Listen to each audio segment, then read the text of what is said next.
I'm welder Crystal. Today I'm going to weld this stainless steel straight pipe, and its diameter is 108 millimeter, and its work thickness is 3 millimeter. Okay, let's go to weld.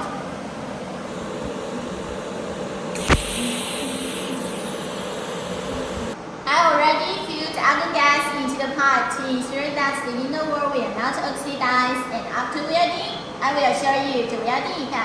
Okay, now let's go to weld.